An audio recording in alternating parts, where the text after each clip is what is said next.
Hey everyone, welcome back to the series on C programming. Today's topic is essential for understanding how to manage multiple strings and arguments in C. We'll explore two powerful concepts. The first being pointer to a pointer, and the second, array of pointers. And then we'll dive into command line arguments and understanding how command line arguments work. So let's jump in. So let's begin with what is a pointer to a pointer, or in other words, what is a double pointer. Now, a pointer to a pointer or a double pointer is essentially a pointer that stores the address of another pointer. So, the only definition you need to remember here is that it is a pointer that stores the address of another pointer. Now, let's understand this with the help of a diagram. So, in this diagram, we have defined a variable var that stores the value 10, and this is the address of the variable, that is 2008. Now, when we define a pointer to this variable, the pointer will store the value 2008, right? So this pointer, that is pointer 1, will store the address of the variable which is defined here. Now, if I want to define a double pointer or a pointer to a pointer, that is a pointer to ptr1, I will do it in the same way how I define a normal pointer. That is, I will define a pointer which will store the address of pointer 1. So pointer 1 is located at address 4020, and this address will be stored in pointer 2. Okay. Now what does this do? This is a pointer to the pointer of the variable which stores the value 10. So using normal pointer operations like dereferencing, I can access the value stored in this variable. We will see that ahead in some time. So this concept is especially useful for dynamic memory allocation, and it's used a lot in multi-dimensional array. We will also see how it is used when passing command line arguments to a program. Now, let us see with the help of an example how we can define a pointer to a pointer.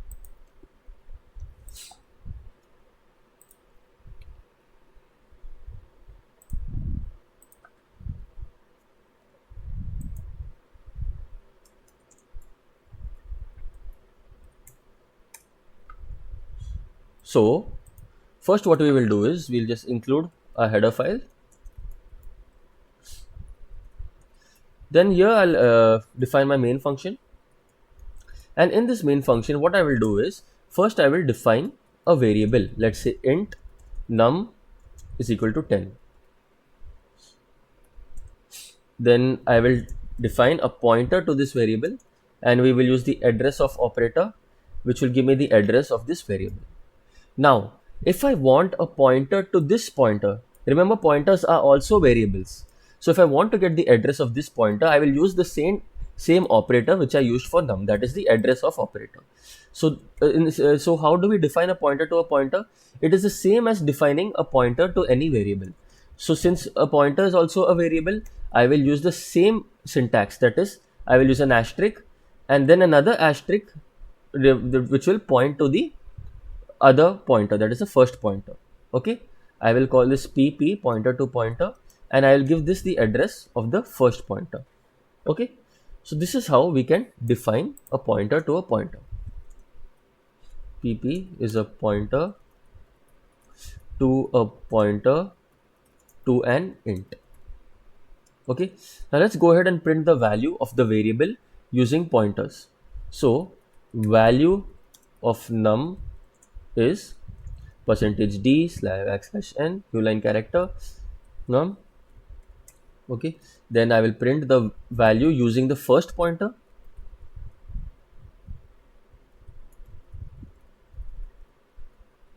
Value pointed by p is %d. I will use the dereference operator. Similarly, by using the pointer to a pointer, I will also print the value of the variable.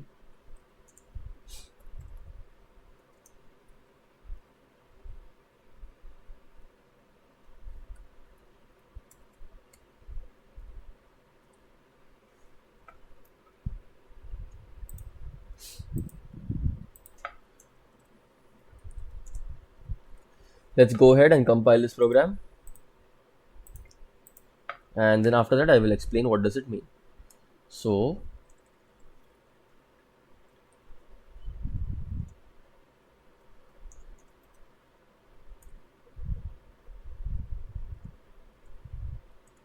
Okay, so as you can see, the value of the variable is 10, the value pointed by the pointer p is 10, and the value pointed by the pointer to a pointer is also 10. So what is happening here is, here the here p is a pointer to an integer which stores the address of this integer, that is num, and here pp is basically a pointer to a pointer which stores the address of the first pointer p. Now when we dereference this pp, okay, using this double asterisk, we reach the actual value which is stored in num. Now pointers to pointers are useful in complex data structures, like when you need to pass a pointer to a function and modify it within that function, which we will see later on. Okay.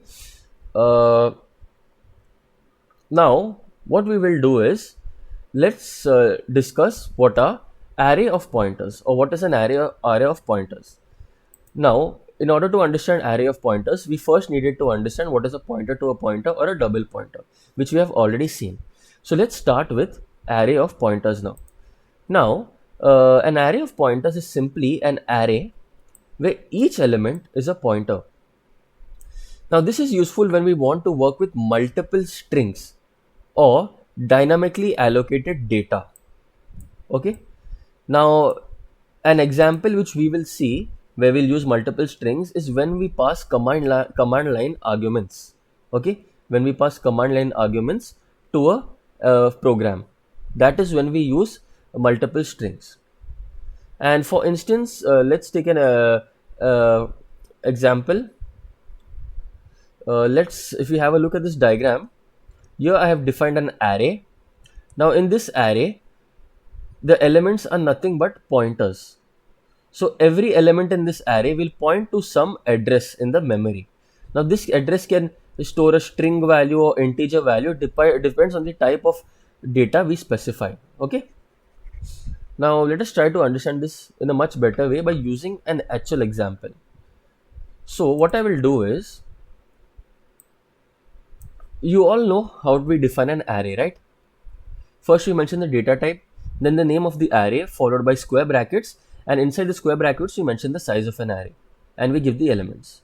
So if you want to define a simple array, we would do it like this: int array, let's give it 4 elements, and I will store the elements 1 2 3 4. This is how we define an array. Now this is an array which stores data type integer, or basically it stores integer values. But if I want to store an array which will store pointer values, so what will I have to do here is, I'll have to only change the data type. I'll have to mention the data type as a pointer. Okay, so how can we do that? It's very simple. So what I will do here, I will define an array of basically string literals or string constants. So how will I do that? I'll do constant char pointer. Remember, a string is nothing but a character pointer, and a constant string or a string literal is defined using a character pointer. And then we will define an array. Let's call it fruits, and inside this array we'll give the name of different fruits. Now when we are giving name, what I'm actually doing is I'm giving strings. So my values are nothing but strings. And remember, a string is basically a character array or a character pointer. So I will define different fruits. I will fill it with different fruits. Okay. And just to visualize this, what I'm actually doing here is, first I am defining an array fruits. Now this fruits will basically point to an array, that is the first element of the array, the first element. Now there are 3 elements which we are storing, right, in the array. So each element in this array is a pointer to some other element or to another array. In this case we are using strings. So in this case it is basically a character array. So for the 3 fruits we will have separate character arrays. So for apple we'll have one array, then for banana we will also have an array. Okay, and similarly for cherry too we will have an array. So here as you can see, we are having a pointer to a pointer. So let's go ahead and see how we can print these values. So for this I will use a simple for loop, I equal to 0, so that I can traverse through the array of pointers, and on traversing each element what I will do is I will print the strings. So how will I print that? I will use the %s to print strings, and then I will mention the name of the array and the index. Okay, so if I compile and run this, you can see I can print the elements. I can also print the elements in another way. As you all know, we can use the dereference operator. Let's try this.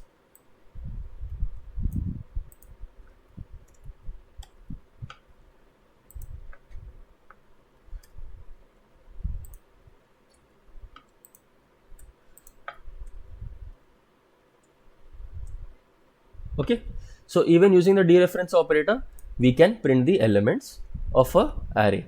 Okay, in this case, what I'm doing is, as we know, the word fruits itself is a pointer to an array, and then each element in this array is a pointer to a separate character array or a string. So this is the concept about array of pointers. So now, putting these concepts together, let's discuss what are command line arguments in C. Now in C, command line arguments allow users to pass parameters to the program when it's executed. Now these arguments are captured by two parameters in the main function, argc and argv. So this is how the syntax would look like for a user to pass parameters or arguments to a program when executing it. So there are two things we need to focus on here. The first parameter argc and the second parameter argv. Now, whenever a user passes arguments to a program while executing it, it needs two things. First, the count of the arguments that the user has passed. And second, we need some place to store these arguments. So, argc and argv do these two works. The first thing is argc. Argc basically stands for argument count, and it represents the number of command line arguments, including the name of the program itself. Now, by default, the first argument is the name of the program. That is the name of the exe, of the executable. Now, even if we don't pass any arguments to the program when executing it, by default, the first argument or the program will always take its name as the first argument. Now, where are these arguments stored? They are stored in the variable or the parameter argv, which is basically an array of character pointers, which means it's an array of strings. Now in this, each element in this array points to one argument passed to the command line. So let's break this down with the help of a simple program. Now in Linux, we have a command called as echo, which basically prints anything you give it onto the terminal. So if I say echo hello world, it will print the word hello world onto the console. So let's write this program. This program also uses command line arguments to perform its functionality. So now let's see how we can achieve this in a program. So first what I will do is I will store the number of arguments in argc, and I will store the arguments in an array of character pointers, that is argv. Then what I will do is let's print the number of arguments.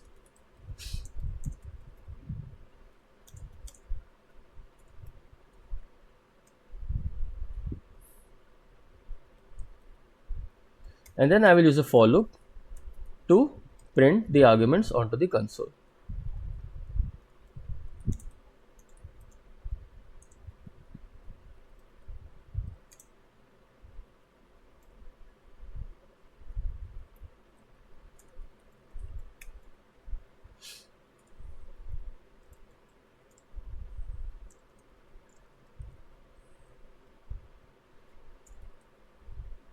So this is just a simple implementation of the echo command in Linux. It's not the actual implementation, but just to understand as a proof of concept. Okay, so let's go ahead and compile this program.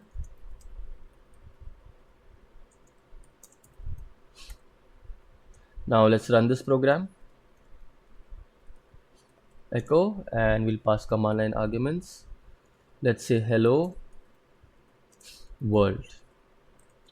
As you can see, it print hello world onto this console, and it also print the number of arguments.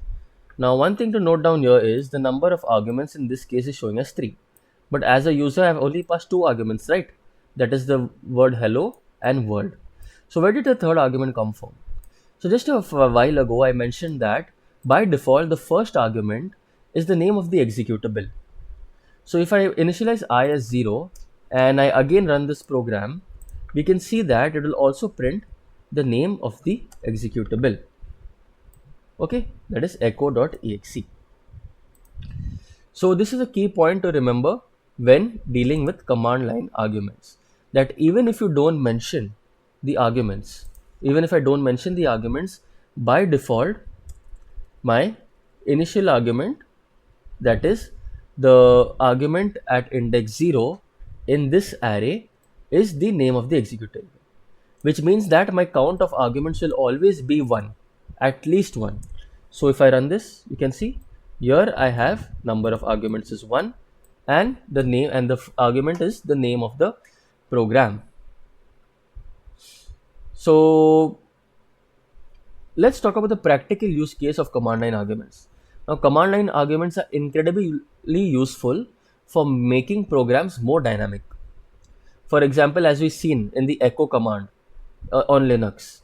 Similarly, many utilities in our system, even in Linux systems, accept command line arguments to specify things like file paths or configuration options. Now imagine writing a program that calculates the sum of numbers passed as command line arguments. Let's try that out. So I'll just modify the same program. Let's say I will take an integer, a variable sum equal to 0, and I will add all the values passed by the user. So remember, I will initialize I as 1 because we don't want to take the name of the program, and argc and I plus plus. Okay, increment I, and here I will take the sum of arguments.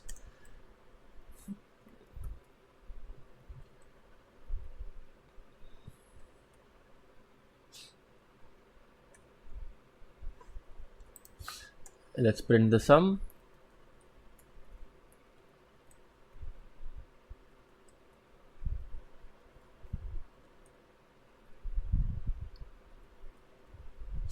Now let's try this out and see.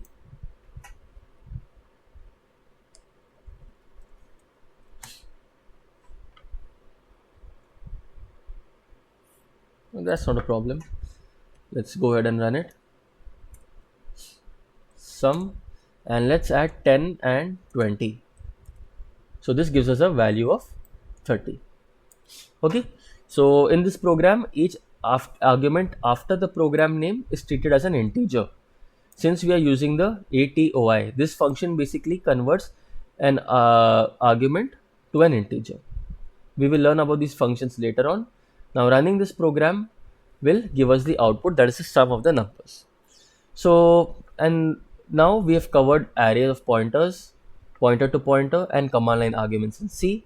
And you have seen how our array of pointers and pointers to pointers help to manage complex data structures, while command line arguments like argc and argv allow us to pass input directly to the program from the command line. Now command line arguments are especially valuable for making your programs more versatile and interactive, and I would like to see you all using this a lot in your programs. And now thanks for watching, and don't forget to like and subscribe and hit the notification bell for more C programming tutorials.